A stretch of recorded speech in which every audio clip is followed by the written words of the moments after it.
Hi, it's Phil here from Now Fix It, and in this video I'm going to show you how to fix a tumble dryer that is not heating up. Now the tumble dryer behind me is not getting hot when it's turned on, but the drum is rotating.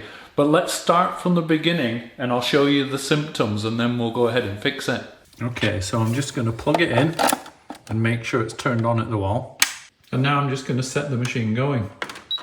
Let's put it on a decent extra dry. That should get it nice and hot if it is working. Alright, press start. Now if you have a tumble dryer that's not heating up, normally it'll do exactly what this one is doing. The drum will turn, but you'll never get warm inside. So it's been about a minute now, so let's open it up and check. Okay, so no heat at all in there.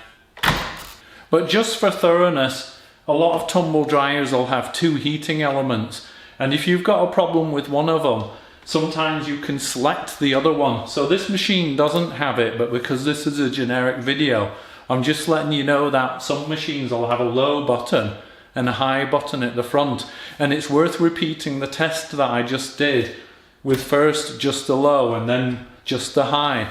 And maybe you'll be lucky and one of the elements is still working and you can still use your machine while you're waiting for parts to arrive.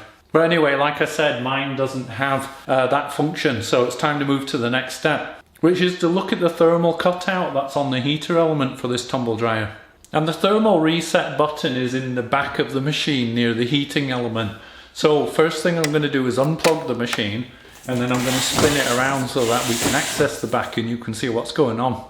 Okay, so on the back of your machine, you'll have a cover here, and that covers the heating elements and a few other bits and bobs. So what you have to do is go all the way around the outside edges and undo all the screws.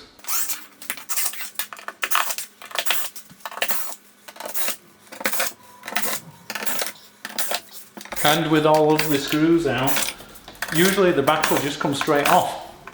Maybe with just a little bit of prying around the edges. And I can't stress this enough. Make sure you've unplugged the right appliance and you've unplugged your machine, because otherwise you'll get the shock of your life, literally. Okay, so this here is the heating element, and like I said before, it'll usually have two elements in there. It allows the machine to do low temperature for sensitive garments and higher temperature for stuff that can take the heat.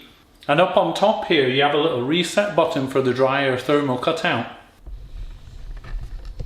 And normally if this is tripped, then it'll click when you push it.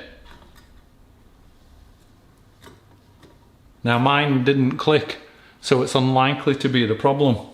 But if yours did click, it's worth retesting the appliance now, so you can see if it's heating up, and it could be that's just what your problem was, and you're good to go.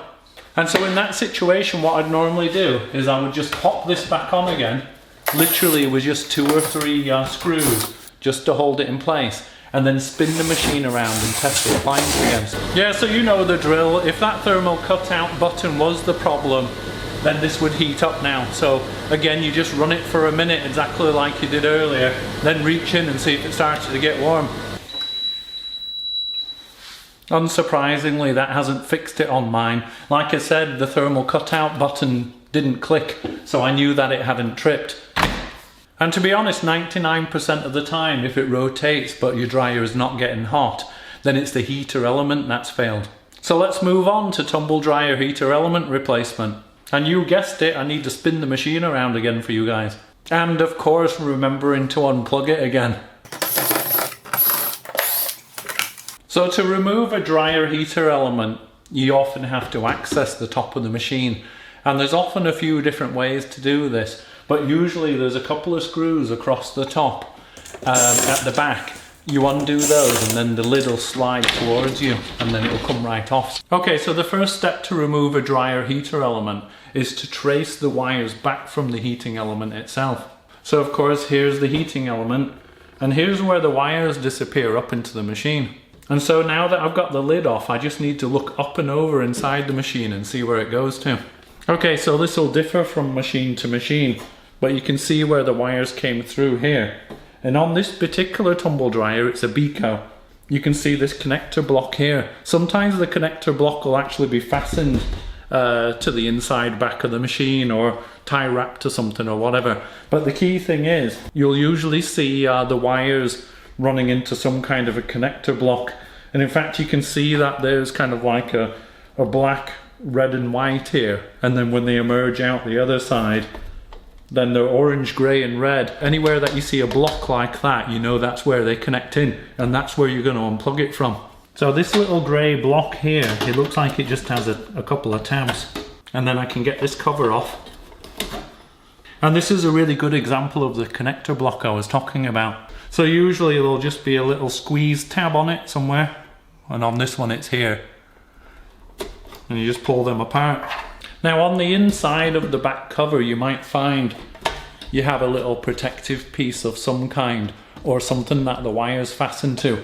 So on this one you just kind of slide it up and it's just on slots. But sometimes they might have little screws going through from the back, so you'll just have to look at how that disconnects on the inside of your machine, but it should be pretty simple. And now this wire is just loose now, so it's ready to be poked through and removed out the back of the machine. So let's go back round the back. The wire from inside the machine just comes through this grommet, and so it's possible to pull the grommet out. And then the plug that we just undid too. And yours might be different, but there's almost always screws around the outside edges. So I'm just going to undo those now. And then that'll just lift off of the back of the machine. And hopefully you can just see that there's heating elements inside there. Okay, so if you were that way inclined and you had the right equipment for it, so a good quality multimeter, you can actually just test the resistance on these heating elements, double check that one's burnt out, and if so, which one, and all that sort of stuff. But like I said, 99% of the time, if your machine rotates and everything else seems to be working, but your tumble dryer is not heating up, then this heating element will be dud. And they're only about 35 to 40 pounds, so $50 to $55 to replace. So it's not really worth messing around too much. But let's have a look at our old element, because now it's time to get a new one, and there's two pieces of information that are important. The first one is the make and model of your machine. And somewhere on the machine there'll be a sticker telling you exactly what you need to know. And on this one, this Beko, it's on the back of the machine where we've been working. So let's have a look. It says here Beko Tumble Dryer, and this is the model number DCB93166W. So that's the first piece of information that we need, and like I said, you'll find it on a sticker on the back of the machine, or maybe just inside the front door or somewhere else, but you'll find it quite easily stuck to the machine somewhere. Okay, so I mentioned that there was a second piece of information, and we can find it on our old heating element. And as you can see, there's a part number on the back here. And then I mentioned that there's two elements inside these normally, and you can see that it's saying a 700 watt and a 1600 watt. So when we choose our new replacement item, we'll just make sure that everything tallies up okay. Here I'm using the part number on eBay to find a replacement tumble dryer heater element. I also checked that it fits my Beko model number. And while we wait for our new element to be delivered, it usually just takes a day or two. It's worth just checking the back of the machine and making sure that it's nice and clean. And so this all looks okay here. In fact, it's looking really good in general. You see this tiny bit of fluff down here. Sometimes machines, it'll be caked in here with lots of fluff and stuff like that. So it's worth just getting that off. So I was able to use the part number from the old heater element to order a new one. And just in a couple of days' time, it arrived. Oh, and if you're wondering why the hat, today's the 6th of May 2023, which is the coronation day for King Charles III.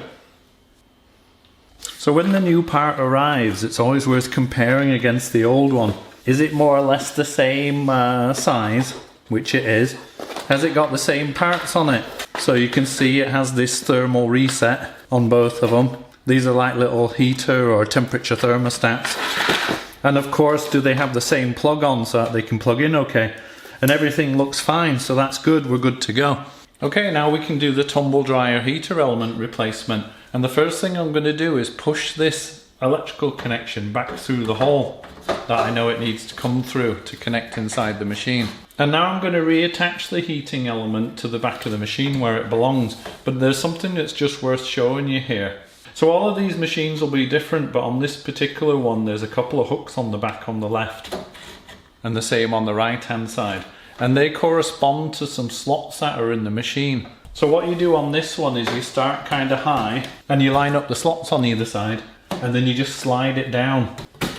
And you'll know when you've got it right because it'll literally just hold itself in place just on those little hooks. But of course we know we've got a couple of screws that hold this in, so here I've got them.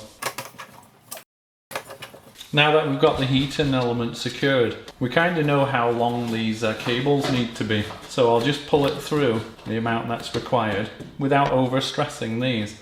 And then this grommet we had earlier, that just pops in. And like I said, that protects the cables from any sharp edges on the sheet steel. Now we're ready to put the back of the machine back on. This cover above the heating element and the fan. But before we do, let's just talk about the screws quickly.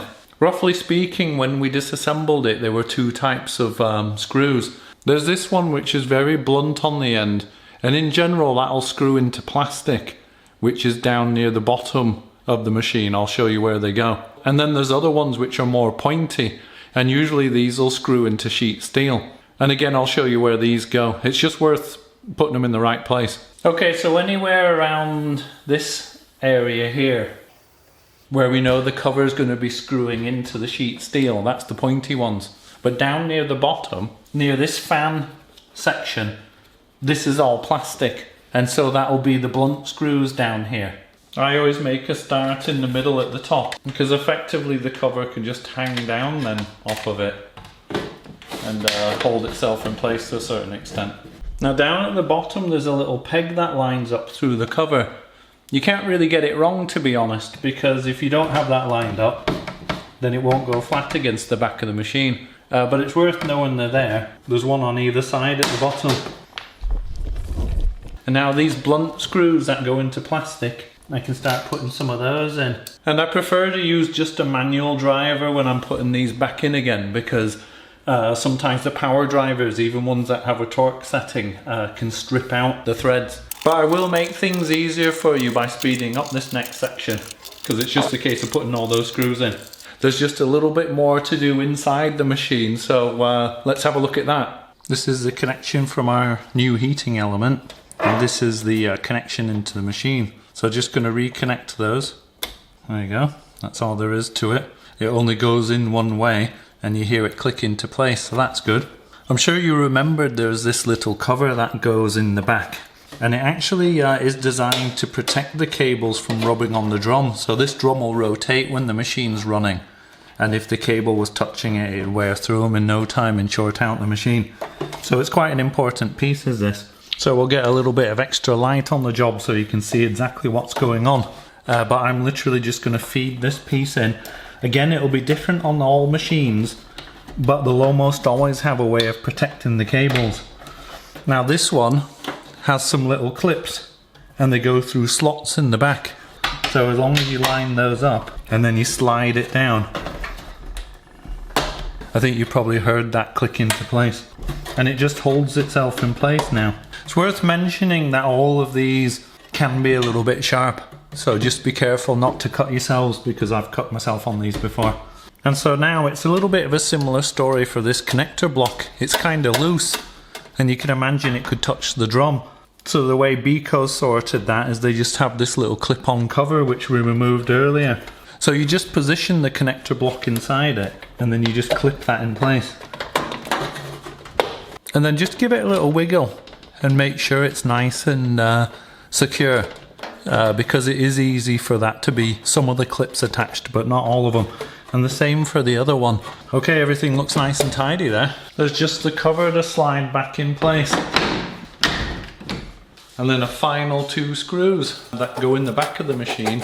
So we've got it all put back together again, but the proof is in the pudding. So let's get this machine spun round, and then we'll give it a test.